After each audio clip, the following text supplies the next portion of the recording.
ভাই ও বোনেরা, আসসালামু আলাইকুম। আপনাদের জন্য আজকের একটি ভিন্ন বিষয় নিয়ে আলোচনা করব। সেটি হলো যে ভারতের এক হিন্দু ধর্মগুরু রামগিরি মহারাজ আমাদের সকলের নবী মুহাম্মদ সাল্লাল্লাহু আলাইহি ওয়াসাল্লামের সম্পর্কে একটি কুরুচিকর মন্তব্য করে, যেটি খুব ভাইরাল হয়েছে। তো আপনারা আগে ভিডিও ক্লিপটি দেখুন, তারপর এটি নিয়ে আমরা সংক্ষেপে কিছু আলোচনা করব ইনশাআল্লাহ। या मोहम्मद पैगंबराने वयाच्या 50व्या वर्षी एका 6 वर्षाच्या मुलीशी लग्न केलेलं आहे। एक मनुष्य 50 वर्षाचा मनुष्य 6 वर्षाच्या मुलीशी लग्न करतो, यापेक्षा कोणता अत्याचार असू शकतो? ज्यांचे आदर्श असे आहेत ते काय वागतील? या मुस्लिम धर्मामध्ये स्त्रियांवर जे अत्याचार घडतात त्याला कारण आहे, अत्याचाराचं हेच कारण आहे की त्यांचे आदर्शच अत्याचारी होते। त्यामध्ये जे विचारवंत मुस्लिम आहेत, जे मोठे मोठे 10-20 वर्ष मौलाना म्हणून जे राहिलेले आहेत, पण त्यांनी जेव्हा इस्लामचा कुराणाचा अतिशय सूक्ष्म अभ्यास केला आणि सूक्ष्म अभ्यास केल्याच्या नंतर त्यांच्या लक्षात आलं की अन्याय अत्याचाराशिवाय यामध्ये काहीच नाही, त्यांनी धर्म सोडून दिलेले आहेत। पाकिस्तानमध्ये सुद्धा हा आकडा कोटीच्या पुढे गेलेला आहे। करोडो लोकांनी इस्लाम सोडलाय पाकिस्तानमध्ये। আপনারা ভিডিও ক্লিপটি দেখলেন। এই ভিডিওটি আছে সম্ভবত মারাঠি ভাষায়, এছাড়া সাবটাইটেল আছে ইংলিশে, যা দেখে বোঝা যায় যে এই হিন্দু ধর্মগুরু কি বলতে চাচ্ছে।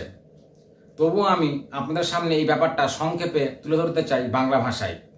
সে বলেছে যে প্রফেট মুহাম্মদ সাল্লাল্লাহু আলাইহি ওয়াসাল্লাম আয়েশা রাদিয়াল্লাহু আনহাকে বিয়ে করে যখন আয়েশার বয়স ছিল 6 বছর। সে বলল, যদি মুসলিমদের নবী এই রকম অল্প বয়সের মেয়েকে বিয়ে করতে পারে তো ভেবে দেখুন সেই নবীর অনুসারীগণ ও সমাজের মানুষ কেমন হবে। এবার আপনাদের জানাতে চাই যে আসলে কি মুহাম্মদ সাল্লাল্লাহু আলাইহি ওয়াসাল্লাম আয়েশা রাদিয়াল্লাহু আনহাকে বিয়ে করে যখন তার বয়স 6 বছর ছিল? না, তখন আয়েশার বয়স ছিল 16 বছর, যা আমরা হিস্ট্রি বা ইতিহাসে পাই। এছাড়া আপনারা এই চ্যানেলে এই বিষয়েতে ভিডিও পাবেন। এই ব্যাপারে যদি আরও আপনাদের জানার ইচ্ছা থাকে তবে আমাদের কমেন্ট করে জানান, আমরা আরও বিস্তারিত আলোচনা আপনাদের সামনে তুলে ধরব ইনশাআল্লাহ। আসলে এই ধরনের মন্তব্য করার সুযোগটি পাই যেহেতু সমাজে এই ভুল তত্ত্ব ছড়িয়ে আছে, অথচ মুসলিমদের এই বিষয় নিয়ে সংশোধনের কোনো প্রচেষ্টাই নেই।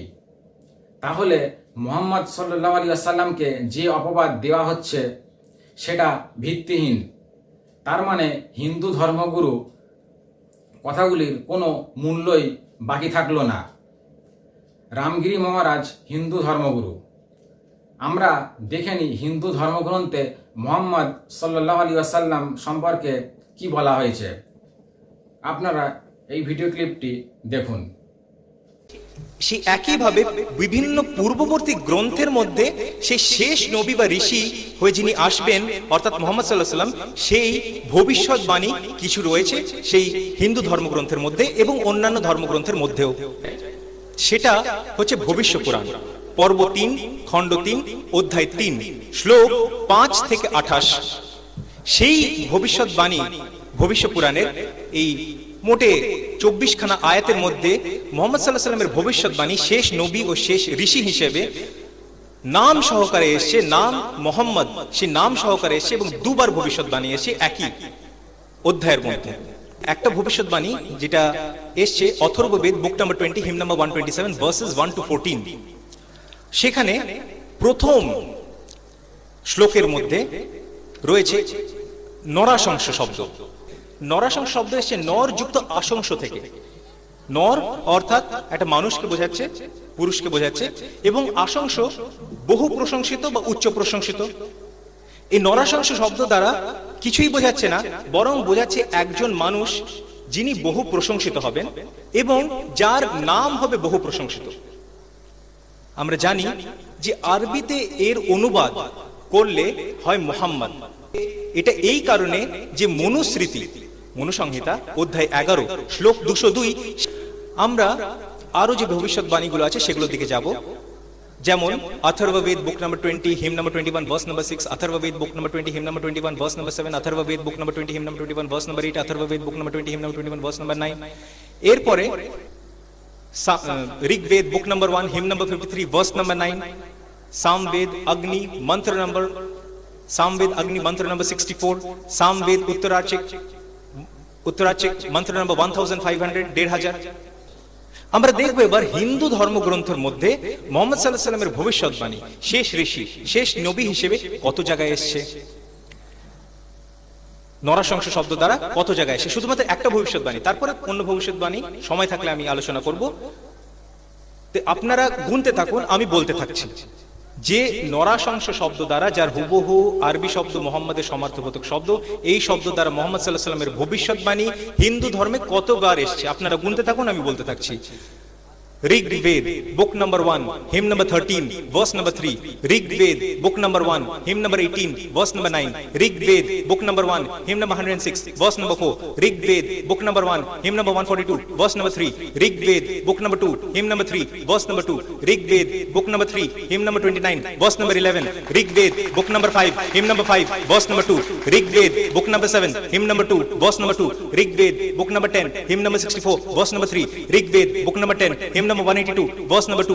Yajurved, Krishna Yajurved, book number 1, hymn number 6, verse number 4. Yajurved, book number 1, hymn number 7, verse number 4. Yajurved, Shukla Yajurved, chapter number 3, verse number 53. Yajurved, chapter number 20, verse number 37. Yajurved, chapter number 20, verse number 57. Yajurved, chapter number 21, verse number 31. Yajurved, chapter number 21, verse number 55. Yajurved, chapter number 27, verse number 13. Yajurved, chapter number 28, verse number 2. Yajurved, chapter number 28, verse number 19. Yajurved, chapter number 28, verse number 42. Yajurved, chapter number 29, verse number 27. Yajurved, Krishna Yajurved. Taittiriya Aranyak, book number 3. Yajurved, Shukla Yajurved. Shatpat Brahman, book number 1. Samved, Uttarachik, mantra number 1349. Atharvaved, book number 20, hymn number 127, verses 1 to 14. এবং এছাড়াও বহু জায়গায় হিন্দু ধর্মগ্রন্থে একটা ভবিষ্যৎবাণী দ্বারা 20 অধিক,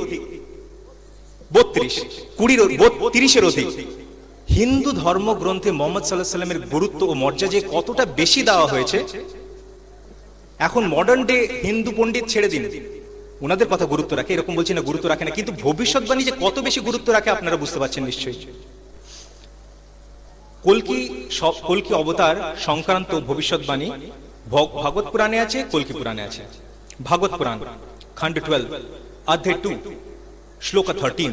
পরবর্তী শ্লোক যদি আমরা পড়ি, ভাগবত পুরাণ খণ্ড 12, অধ্যায় 2, শ্লোক 18, শ্লোক নম্বর 18, 13 পরে 18। এছাড়াও আরো কিছু ভবিষ্যৎবাণী আছে। ভাগবত পুরাণ খণ্ড 12, অধ্যায় 2, শ্লোক 20, ভাগবত পুরাণ খণ্ড 12, অধ্যায় 2, শ্লোক 21, ভাগবত পুরাণ খণ্ড 1, অধ্যায় 3, শ্লোক 14। সেখানে বলা হচ্ছে কল্কি অবতার হবেন অন্তিম অবতার, শেষ অবতার। আমরা জানি মুহাম্মদ সাল্লাল্লাহু আলাইহি ওয়াসাল্লাম শেষ রাসূল। আরেকটা ভবিষ্যৎবাণী ভাগবত পুরাণ খণ্ড 1, অধ্যায় 3, শ্লোক 25। আরেকটা ভবিষ্যৎবাণী কল্কি পুরাণ থেকে, চ্যাপ্টার নাম্বার 2, ভার্স নাম্বার 4। কল্কি পুরাণ চ্যাপ্টার নাম্বার 2, ভার্স নাম্বার 5। আমরা জানি বলা হচ্ছে কল্কি পুরাণ চ্যাপ্টার নাম্বার 2, ভার্স নাম্বার 7 এ, কল্কি পুরাণ চ্যাপ্টার নাম্বার 2, ভার্স নাম্বার 11, কল্কি পুরাণ চ্যাপ্টার নাম্বার 2, ভার্স নাম্বার 15। একটা খুব গুরুত্বপূর্ণ শ্লোক আমার মনে পড়লো, ঋগ্বেদ বুক নাম্বার 109, ভার্স নাম্বার 2। ঋগ্বেদ বুক নাম্বার 1, ঋগ্বেদে বলা হচ্ছে বুক number 1, him number 109, verse number 2, ভবিষ্যৎবাণী তাই বলছে। একটা শেষ প্রফেসি আমি বলতে চাই, ভবিষ্যৎবাণী, তারপরে আমার বক্তব্য শেষ করতে হবে যেহেতু সময় খুবই সংক্ষিপ্ত। সেটা হচ্ছে যজুর্বেদ অধ্যায় 31, শ্লোক 18। সেখানে বলা হচ্ছে যে যখন আহমদ আসবেন, যখন মুহাম্মদ সাল্লাল্লাহু আলাইহি ওয়াসাল্লাম আসবেন, তখন উনাকে মানা ছাড়া অন্য কোনো পথ নেই। কত বড় কথা বেদ ভবিষ্যৎবাণী করছে। আমরা কি সেই বেদের কথা মানবো না? আমরা কি সেই কোরআনের কথা মানবো না? আমরা ক্লিপটি দেখলাম। এখানে হিন্দু ধর্মগ্রন্থে মুহাম্মদ সাল্লাল্লাহু আলাইহি ওয়াসাল্লামকে হিন্দু ধর্মের অন্তিম ঋষি, কল্কি অবতার বা শেষ নবী ও রাসূল হিসাবে চিহ্নিত করা হয়েছে। এছাড়াও বেদ, পুরাণ, অন্যান্য ধর্মগ্রন্থে মুহাম্মদ সাল্লাল্লাহু আলাইহি ওয়াসাল্লামের ব্যাপারে ভবিষ্যৎবাণী রয়েছে নরসংসা, আহমদ, এমনকি মোহাম্মদ নামেও। তাহলে আপনারা বুঝতে পারলেন যে হিন্দু ধর্মগুরুর কথা অনুযায়ী মুহাম্মদ সাল্লাল্লাহু আলাইহি ওয়াসাল্লাম ইসলামের প্রতিষ্ঠাতা, একথা একদমই ভুল। এমনকি মুহাম্মদ সাল্লাল্লাহু আলাইহি ওয়াসাল্লাম শুধুমাত্র মুসলিমদের শেষ নবী নয়, বরং হিন্দু ধর্ম তথা সমগ্র পৃথিবীর মানুষের শেষ নবী ও রসুল। তাহলে রামগিরি মহারাজের এই কুরুচিকর মন্তব্যটি থেকে বোঝা যায় যে তিনি নিজের ধর্ম সম্পর্কে বিশেষ কোনো জ্ঞান রাখে না বা ধর্মের গ্রন্থগুলি ভালো করে পড়েনি। তাই এই মন্তব্যের কারণে মুসলিমরা তো আঘাত পেয়েছেই, একই সঙ্গে ভারতবাসী তথা হিন্দু সমাজ এবং সারা পৃথিবীর মানুষই আঘাতপ্রাপ্ত হয়েছে। কারণ মুহাম্মদ সাল্লাল্লাহু আলাইহি ওয়াসাল্লাম হলো সারা বিশ্বের মানুষের নবী ও হিন্দুদের অন্তিম ঋষি বা শেষ নবী ও রসুল, যা তাদের ধর্মগ্রন্থের মধ্যেই ভবিষ্যৎবাণী করা আছে। অবশ্যই আপনারা এই ভিডিওটিকে লাইক, কমেন্ট, শেয়ার করবেন আর চ্যানেলটিকে সাবস্ক্রাইব করে বেল আইকনটি অন করে রাখবেন পরবর্তী ভিডিও পাওয়ার জন্যে।